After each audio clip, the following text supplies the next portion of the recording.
یہ محرم کے ساتھ کچھ ہمارے تاریخی مسائل بھی، تاریخی واقعات بھی وابستہ ہیں، اور ان تاریخی واقعات کا بھی اس محرم کے اوپر ایک اثر پڑا ہے۔ سب سے پہلا تاریخی حادثہ جو محرم کی شروع میں پیش آیا وہ حضرت سیدنا فاروق اعظم رضی اللہ تعالیٰ عنہ کی شہادت۔ حضرت فاروق اعظم رضی اللہ تعالیٰ عنہ جو نبی کریم صلی اللہ علیہ وسلم کے دوسرے خلیفہ، وہ خلیفہ جن کے بارے میں آپ نے فرمایا کہ اگر میرے بعد کوئی نبی ہوتا تو عمر ہوتا، جن کے جنت میں آپ نے محل دیکھا اور آ کر بتایا کہ میں نے تمہارا جنت کے اندر محل دیکھا ہے، جن کے بارے میں صراحت یہ فرمائی کہ عمر فی الجنہ، حضرت عمر جنت میں ہیں، ان کی شہادت جو ہے وہ محرم ہی میں ہوئی تھی،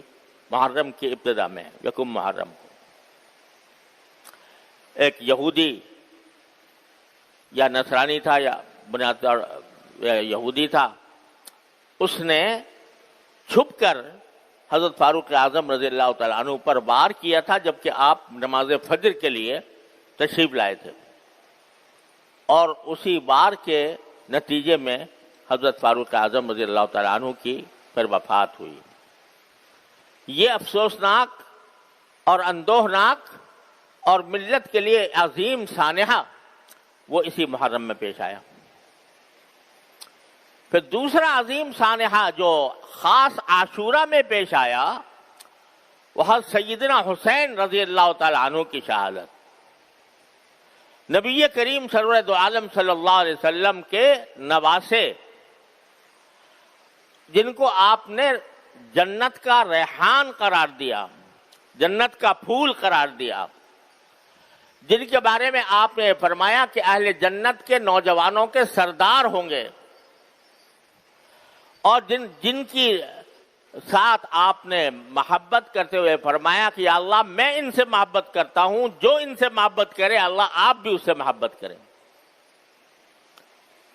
وہ سیدنا حسین رضی اللہ تعالیٰ عنہ۔ وہ اسی عاشورہ کے دن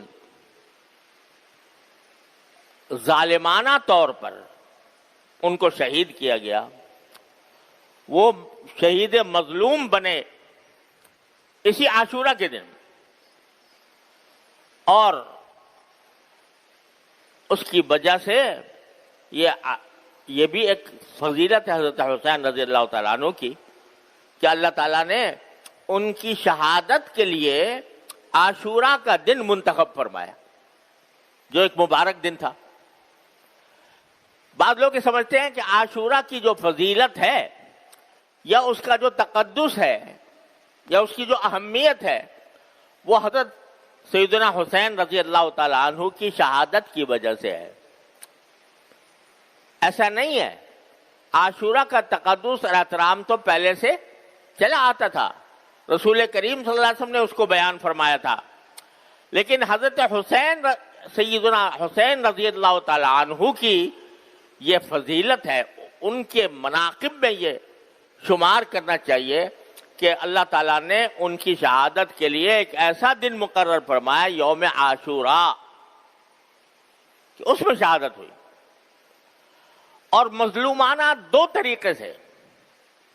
ایک اس طرح کہ یہ شہر حرام تھا، وہی ان 4 مہینوں میں داخل تھا جن کے بارے میں میں نے عرض کیا کہ قرآن کریم نے ان 4 مہینوں کو حرام قرار دیا ہے۔ جاہلیت میں لوگ جنگ کرتے کرتے رک جاتے تھے اگر یہ مہینہ آ جاتا تھا، تو اس میں جنگ کی گئی ان کے خلاف شہر حرام میں۔ تو ایک ظلم یہ کہ شہر حرام کے تقدس کو پامال کیا گیا، اور شہر حرام کے تقدس کو پامال کرتے ہوئے ان کے خلاف جنگ کی گئی۔ دوسرا یہ کہ ان کو ظالمانہ طور پر شہید کیا گیا۔ روایات میں یہ بات داخل ہے تاریخی روایات سے ثابت ہوتی ہے کہ حضرت حسین رضی اللہ تعالیٰ عنہ اگرچہ اس وقت یزید کی خلافت کو تسلیم نہیں کرتے تھے، اور اس لیے نہیں کرتے تھے کہ ان کے خیال میں یزید اس لائق نہیں تھا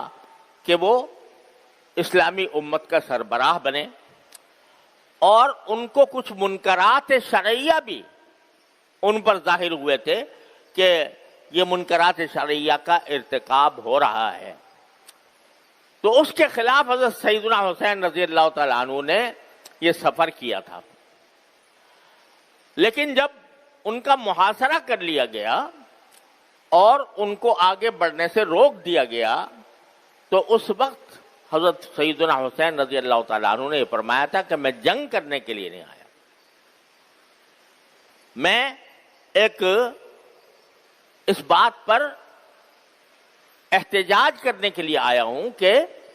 ایک ناجائز حکمران کو حکمران بنا لیا گیا۔ لیکن یہ بھی شریعت کا چونکہ حکم ہے کہ اگر کوئی ناجائز طور پر حکمران بن جائے، اس کا اقتدار قائم ہو جائے، تو پھر اس کو مجبوری کے طور پر قبول کیا جاتا ہے جب تک کہ اس کو ہٹانے کا کوئی طریقہ ممکن نہ ہو۔ تو اس لیے بعض روایات میں یہ آتا ہے کہ انہوں نے یہ پیشکش بھی کی تھی کہ میں خود یزید سے گفتگو کرنے کے لیے تیار ہوں، لیکن اس سب کے باوجود یزید نے جس کو گورنر بنایا ہوا تھا عبید اللہ بن زیاد، وہ حضرت حسین رضی اللہ تعالیٰ عنہ سے بات چیت پر آمادہ نہیں تھا، اور اس نے جنگ ٹھان لی، اور ان اہل بیت کے اس قافلے پر اس نے حملہ کیا۔ نہ صرف حملہ کیا، دریائے فرات جو قریب بہتا تھا، دریائے فرات کا پانی ساری دنیا کو سیراب کرتا تھا،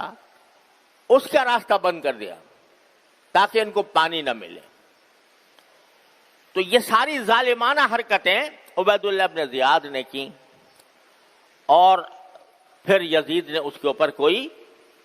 اس کے خلاف کوئی کارروائی بھی نہیں کی۔ اس لیے حضرت حسین رضی اللہ تعالیٰ عنہ کی شہادت مظلومانہ شہادت تھی، ان کے خلاف جو کارروائی تھی وہ ظالمانہ کارروائی تھی، اور اس ظالمانہ کارروائی کی وجہ سے حضرت حسین رضی اللہ تعالیٰ عنہ کی شہادت کا وہ المناک سانحہ پیش آیا جس پر جتنا غم کا اظہار کیا جائے کم ہے۔ یہ حضرت حسین تو لیکن حضرت حسین کی شہادت ان کی منقبت ہے، ان کی فضیلت ہے کہ اللہ تبارک و تعالی نے ان کے لیے، مرنا تو ہر ایک کو ہوتا ہے، لیکن ایک تو شہادت کی موت عطا فرمائی، اور شہادت کی موت بھی محرم کے عاشورہ میں 10ویں تاریخ کو مقرر فرمائی۔ تو یہ فضیلت ہے حضرت سیدنا حسین رضی اللہ تعالیٰ عنہ۔ لیکن ایک بات اور عرض کر دوں، تاریخ میں یہ مذکور ہے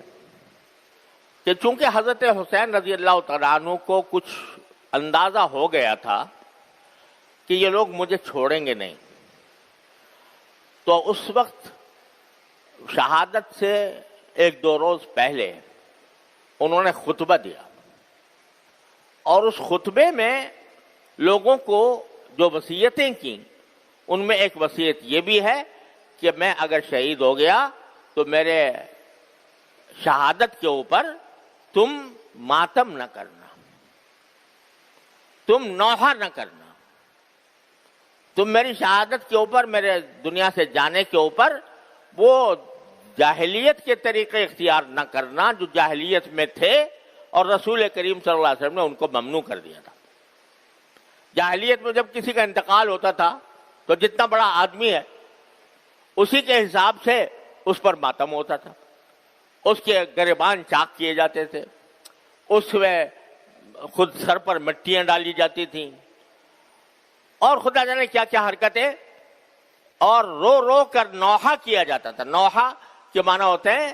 کہ رو رو کر شعر پڑھنا، اور رو رو کر مرحوم کے فضائل و مناقب بیان کرنا یہ نوحہ ہے. اور نبی کریم صلی اللہ علیہ وسلم نے جاہلیت کی جن رسموں کو آپ نے مٹایا ان میں ایک بہت بڑی رسم نوحہ کی آپ نے مٹائی کہ نوحہ کرنا ناجائز ہے. تو یہ خود حضرت حسین رضی اللہ تعالیٰ عنہ خطبے میں یہ فرما رہے. ظاہر ہے کہ نواسے تھے رسول کریم صلی اللہ علیہ وسلم کے, آپ کے جگر گوشے تھے, آپ کی تعلیمات سے کیسے ذرہ برابر وہ انحراف فرما سکتے تھے؟ تو انہوں نے یہ خطبے کے اندر خود یہ وصیتیں فرمائیں. افسوس ہے کہ ان کی ساری وصیتوں کو پس پش ڈال کر ایسی رسمیں ایجاد کر لی گئیں کہ جس کے نتیجے میں خود نہ صرف رسول کریم صلی اللہ علیہ وسلم کے ارشادات کی نفی ہوتی ہے, خود حضرت حسین رضی اللہ تعالیٰ عنہ کی وصیت کی نفی ہوتی ہے. اور ایک پورا ایک طوفان برپا ہو جاتا ہے نوحوں کا اور ماتموں کا. بہرحال جو لوگ کرتے ہیں وہ جانے, ان کا کام جانے, لیکن مسلمانوں جو مسلمان اہل سنت ہیں, جو نبی کریم صلی اللہ علیہ وسلم کی سنت کے تابع ہیں, جو حضرت حسین رضی اللہ تعالیٰ عنہ کی وصیتوں کے تابع ہیں,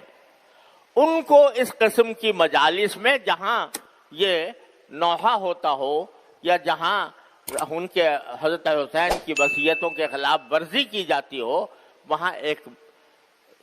متبع سنت مسلمان کا کوئی گزر نہیں ہونا چاہیے, وہاں اس کی شرکت نہ ہونی چاہیے. کیونکہ رسول کریم صلی اللہ علیہ وسلم کا ارشاد ہے کہ جو شخص کسی ایک مجلس میں بیٹھتا ہے, کسی بڑی مجلس میں بیٹھتا ہے, چاہے بیٹھا ہی ہو, دیکھنے کے لیے بھی بیٹھا ہو, تو اس کا شمار اسی مجلس کے لوگوں میں ہوگا. لہذا جو کر رہے ہیں وہ اپنے اعمال کے خود جواب دہ ہیں, اور ہمیں ان سے تعرض اس لیے نہیں کرنا کہ ہمیں اس کا حکم نہیں دیا گیا. یہ بعض لوگ سمجھتے ہیں کہ یہ جو رسول کریم صلی اللہ علیہ وسلم نے فرمایا کہ اگر کوئی منکر دیکھو تو پہلے اس کو اپنے ہاتھ سے روکنے کی کوشش کرو, اگر ہاتھ سے روکنے کی استطاعت نہ ہو تو زبان سے روکو, زبان سے استطاعت نہ ہو تو دل سے اس کو برا سمجھو. تو اس کی تفسیر اصل میں یہ ہے کہ جو صاحب اقتدار ہے, جس کو اقتدار حاصل ہے کسی حصے پر, اس کا یہ فرض ہے کہ اگر وہ اپنے زیر اقتدار علاقے میں کوئی منکر دیکھتا ہے تو اس کو ہاتھ سے روکے, قوت سے روکے. مثلا ہمارا تھوڑا بہت اقتدار اس مسجد پر ہے, اس مدرسے پر ہے, یہاں اگر ہم کوئی منکر ہوتا ہوا دیکھیں تو ہمارا فرض ہے کہ اس کو قوت سے روکیں, ہاتھ سے روکیں. لیکن جو صاحب اقتدار نہیں, وہ اس کے لیے حکم کیا ہے کہ زبان سے اگر ضرورت ہو زبان سے روکو, اگر زبان کی بھی قدرت نہیں ہے تو پھر دل سے اس کو برا سمجھو. لہذا جو لوگ یہ رسمیں بجا لا رہے ہیں, نوحے کی, ماتم کی, جلوسوں کی, تعزیوں کی, جو کر رہے ہیں اس کے وہ اعمال کے خود ذمہ دار ہیں. ہم اس بات کے مکلف نہیں ہیں کہ ہاتھ سے جا کر ان کو روکیں یا ان سے لڑیں یا ان سے کوئی جنگ مول لیں یا ان کے اوپر حملے کریں یا ان کے ساتھ کوئی اشتعال انگیز کارروائی کریں. ہمارا کام یہ ہے کہ اس کو برا سمجھیں, غلط سمجھیں, لیکن پرامن رہیں. تو اس طرح یہ ایک اعتدال کا راستہ ہے جو شریعت نے ہمیں بتایا ہے, اسی اعتدال کے راستے پر قائم رہنے کی ضرورت ہے. اللہ تبارک و تعالیٰ اپنے فضل و کرم سے, اپنی رحمت سے ہمیں عاشورہ کی فضیلت کا حقدار بھی بنائے اور اس کی تقدس اور اس کی برکات سے ہماری زندگیوں کو روشن فرمائے.